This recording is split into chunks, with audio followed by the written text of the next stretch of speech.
राजधानी पटना से तकरीबन 380 किलोमीटर दूर रेणु माटी फारबिसगंज अनुमंडल में 2 दर्जन से अधिक ईंट भट्ठे जो संचालित हो रहे हैं, उसके कारण पर्यावरण प्रदूषण को खतरा उत्पन्न हो रहा। साथ ही साथ नदियों का भूगोल बदलता जा रहा, भूमि की उपजाऊ क्षमता समाप्त हो रही है और सरकारी राजस्व की सुनियोजित लूट जारी है। इसमें जांच की जरूरत है।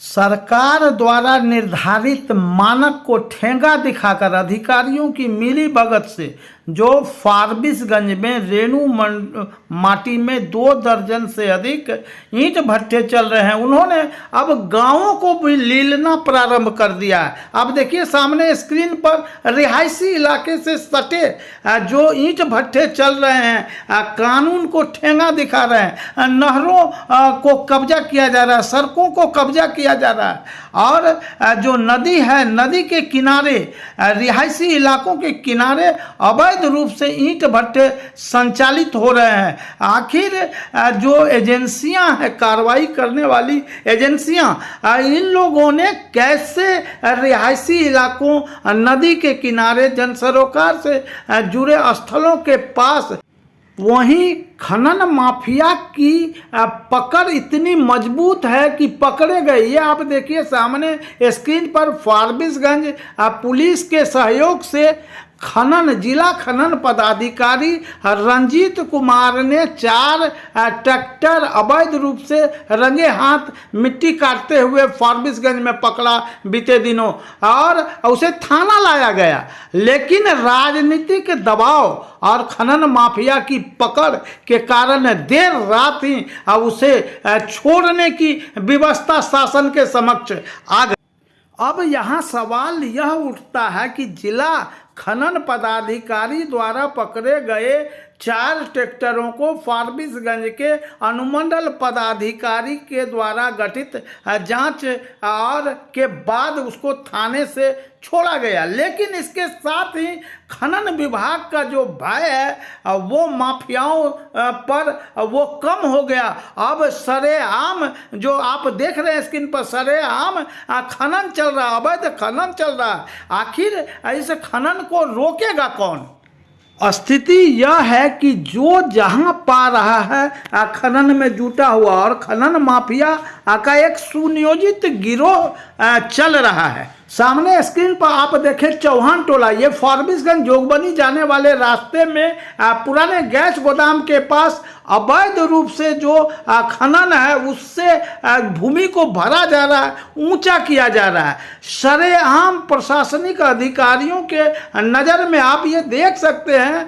तो सवाल उठता है कि आखिर खनन को रोका कैसे जाए। ये जो अवैध खनन हो रहा है, कहा जा रहा है कि जो आम तौर में बिहार में 16 से 18 जून के बीच मानसून प्रवेश करता है।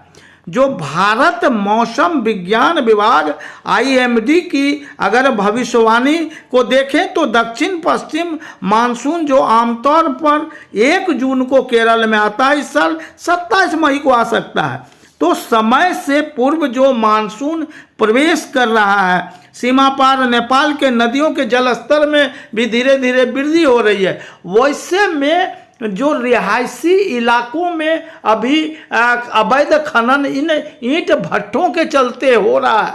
हालांकि कुछ लोगों ने खनन विभाग से निश्चित जो प्रक्रिया का पालन करते हुए खनन का परमिट लिया है, लेकिन अधिकांश लोग अवैध खनन में जुटे हुए हैं और इसका एकमात्र कारण फारबिसगंज रेणु माटी फारबिसगंज प्रखंड में चलने वाले 2 दर्जन से अधिक ईंट भट्टे हैं जो मानक के अनुरूप नहीं चल रहे हैं।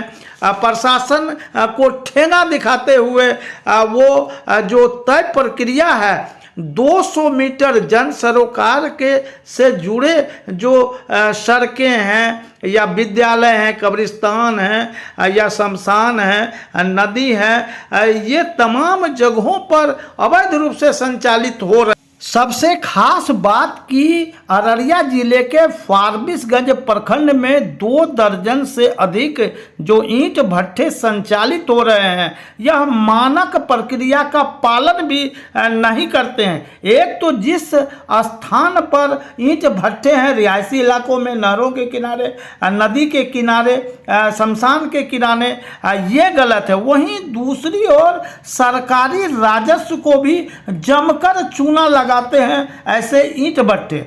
हालांकि Mehta and brothers, Mehta and sons नामक एक नया एंट्री हुआ है ईंट भट्टा के क्षेत्र में। एक सेवानिवृत्त IRS जो अभी हाथ पर मार रहे हैं राजनीतिक में जाने के, इनके ही परिजनों के कहते हैं 200 एकड़ से अधिक इन लोगों ने भूमि खरीद रखी है रिश्तेदारों के नाम से।